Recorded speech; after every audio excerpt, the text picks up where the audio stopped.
Hi everyone, welcome back to my channel. ಇವತ್ತಿನ ದಿನ start ಆಯಿತು. ಹಾಗೆ ಎಲ್ಲರೂ ಕಾಫಿ ಕುಯ್ಕೊಂಡು ಮನೆಗೆ ಬಂದಿದ್ದಾರೆ. ನೀವು ನೋಡ್ತಾ ಇರ್ಬೋದು, ಕಾಫಿ ಎಲ್ಲ ಇಳಿಸ್ತಾ ಇದ್ದಾರೆ ಮೂಟೆನ. ಈಗ ಅದನ್ನು ಇನ್ನು ನಾವು ತೂಕ ಮಾಡಿ ಎಷ್ಟೆಷ್ಟು ಕೆ ಜಿ ಇದೆ ಅಂತ ಚೆಕ್ ಮಾಡಬೇಕು, ಯಾರು ಎಷ್ಟೆಷ್ಟು ಕುಯ್ದಿದ್ದಾರೆ ಅಂತ.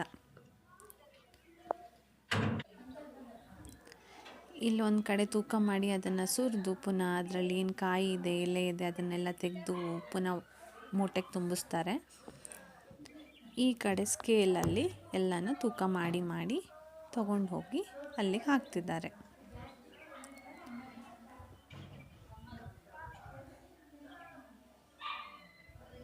ಎಲ್ಲರೂ ಎಷ್ಟೆಷ್ಟು ಕುಯ್ದಿರ್ಬೋದು ಅಂತ ನೋಡ್ತಾ ಇದ್ದಾರೆ. ಎಲ್ಲರದ್ದು ಕೆಲಸ ಮುಗಿದ ಮೇಲೆ ಅವರು ಅವ್ರವ್ರ ಮನೆಗೆ ಹೊರಟರು. ಇದು ನೆಕ್ಸ್ಟ್ ಡೇ ಅಮ್ಮ ಚಪಾತಿ ಮಾಡ್ತಾ ಇದ್ದರು. ನೆಕ್ಸ್ಟ್ ಡೇ ಬ್ರೇಕ್ಫಾಸ್ಟ್ಗೆ ಅದ್ರ ಜೊತೆಗೆ ಟೊಮೆಟೊ ಗೊಜ್ಜು ಕೂಡ ಮಾಡಿದ್ದಾರೆ. ನಾನು ಅದನ್ನು ತಟ್ಟೆಗೆ ಹಾಕ್ಕೊಳ್ತಾ ಇದ್ದೆ. ಚಪಾತಿ ಹಾಗೂ ಟೊಮೆಟೊ ಗೊಜ್ಜು ಅದನ್ನು ಹಾಗೆ ನಾನು ತೊಗೊಂಡೋಗಿ ಪಪ್ಪಂಗೆ ಕೊಡ್ತಾ ಇದ್ದೀನಿ. ಹಾಗೆ ನೆನ್ನೆ ತುಂಬಿಸಿಟ್ಟಿದ್ದ ಹಣ್ಣು ಏನಿದೆ ಅದನ್ನು ನಾವಿವತ್ತು ಪಲ್ಪರ್ ಹೌಸಿಗೆ ತೊಗೊಂಡೋಗಿ ಎಲ್ಲ ಪಲ್ಪ್ ಮಾಡ್ಕೊಂಬರಬೇಕು. ಸೊ ಪಿಕಪ್ ಬಂದಿದೆ. ಪಪ್ಪ ಅಮ್ಮನೂ ಅಲ್ಲೇ ನಿಂತ್ಕೊಂಡು ನೋಡ್ತಾ ಇದ್ದಾರೆ. ಆ ಹಣ್ಣು ಏನಿದೆ ಅದನ್ನು ಪಲ್ಪ್ ಮಾಡಿ ನಾವು ಅದರ ಕಾಫಿ ಬೀನ್ಸ್ ಅಂತ ನೀವೇನು ಹೇಳ್ತೀರಾ, ಅದನ್ನು ಕಾಫಿ ಬೀಜಗಳನ್ನು ನಾವು ತಂದು ಒಣಗಿಸ್ಬೇಕು. ನೀವಿಲ್ಲಿ ನೋಡ್ಬೋದು ಎಲ್ಲ ಪಲ್ಪ್ ಆಗಿ ಬಂದಿದೆ. ಇದು ಹಸಿ ಬೇಳೆಗಳು. ಇದನ್ನೇ ನಾವು ಒಣಗಿಸ್ಬಿಟ್ಟು ಬ್ಯಾಗ್ ಮಾಡಿ ಕೊಡ್ತೀವಿ, ಸೇಲ್ ಮಾಡ್ತೀವಿ. ಏನು ನೀವು ಕಾಫಿ ಪೌಡರ್ ಯೂಸ್ ಮಾಡ್ತೀರಾ, ಇದೇ ಬೇಳೆಗಳನ್ನು ಅವ್ರು ರೋಸ್ಟ್ ಮಾಡಿಬಿಟ್ಟು ಕೊಡ್ತಾರೆ.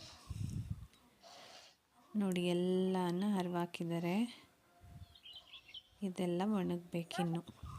ಇಲ್ಲಿ ಅಮ್ಮ ಚೆನ್ನಾಗಿರೋ ಕಾಫಿ ಹಣ್ಣುಗಳನ್ನು ತೊಗೊಂಡು ಬಂದುಬಿಟ್ಟು ಅದನ್ನು ಬಿಡಿಸ್ತಾ ಇದ್ದಾರೆ. ಯಾಕೆ ಅಂದರೆ ನಾವು ಪುನಃ ನೆಕ್ಸ್ಟ್ ಇಯರ್ಗೆ ಈ ಬೇಳೆ ಏನಿದೆ ಅದನ್ನು ಹಾಕಿ ಬೆಳೆದಿರೋಂಥ ಗಿಡಗಳನ್ನು ನಾವು ಪುನಃ ಕಾಫಿ ತೋಟದಲ್ಲಿ ನೆಡಬೇಕು. ನೋಡಿ ಈ ಥರ ಇರುತ್ತೆ ಕಾಫಿ ಹಣ್ಣು. ಸೊ ಹಾಗೆ ನಾನು ಇಲ್ಲೊಂದು ಸ್ವಲ್ಪ ಹೂವಿನ ಗಿಡ ಅಮ್ಮ ಏನು ಬೆಳೆದಿದ್ದಾರೆ ಅದನ್ನು ತೋರಿಸೋಣ ಅಂತ ಬಂದೆ. ಸ್ವಲ್ಪ ಹೂ ಚೆನ್ನಾಗಿದೆ ಅನ್ನಿಸ್ತು, ಸೊ ಅದನ್ನೇ ನಾನು ತೋರಿಸ್ತಾ ಇದ್ದೀನಿ. ಬಟನ್ ರೋಸಸ್ ಇದೆ. ಹಾಗೆ ಇದಕ್ಕೆ ನಾವು ಡ್ಯಾನ್ಸಿಂಗ್ ಲೇಡಿ ಅಂತ ಹೇಳ್ತೀವಿ ಹೂವಿಗೆ. ಹಾಗೆ ಸೇವಂತಿಗೆ ಇದೆ. ಇದು ನಮ್ಮದು ಹಳೆಯ ಮನೆ. ನಾವು ಇದನ್ನು ಎಲ್ಲ ಬೀಳಿಸ್ತಾ ಇದ್ದೀವಿ. ಇದಕ್ಕೆ ಎಷ್ಟು ವರ್ಷ ಅನ್ನೋದು ಗೊತ್ತಿಲ್ಲ, ಬಟ್ ಆವಾಗಿನ ಕಾಲದವ್ರು ಯಾವ ರೀತಿ ಕಟ್ತಿದ್ರು ನೋಡಿ. ಆ ಕಂಬಗಳು ಡಿಸೈನ್ ಆಗಿರ್ಬೋದು, ತುಂಬಾ ಚೆನ್ನಾಗಿದೆ. ಇವಾಗ ನೀವು ಹೋಮ್ ಸ್ಟೇಗಳಲ್ಲಿ, ರೆಸಾರ್ಟ್ಗಳಲ್ಲಿ ನೋಡ್ಬೋದು ಇದೇ ರೀತಿ. ನಮ್ಮ ಮನೆಯಲ್ಲಿರುವಂಥ ಬೀಟಲ್ ಲೀವ್ಸ್, ವಿಲ್ಯದ ಎಲೆ ಬಳ್ಳಿ ಎಷ್ಟು ಚೆನ್ನಾಗಿ ಬಂದಿದೆ ನೋಡಿ.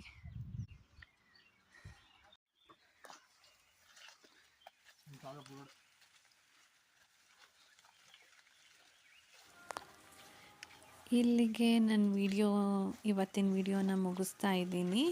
ಇದನ್ನು ನೀವು ನೋಡ್ತಾ ಇದ್ದೀರಾ, ಕಾಫಿ ಹಣ್ಣು ಏನಿದೆ ಅದನ್ನು ನಾನು ಇದರಲ್ಲಿ ತೋರಿಸ್ತಾ ಇದ್ದೀನಿ. ಇನ್ನೊಂದು ಸ್ವಲ್ಪ ಕಾಯಿ ಆಗಿದೆ.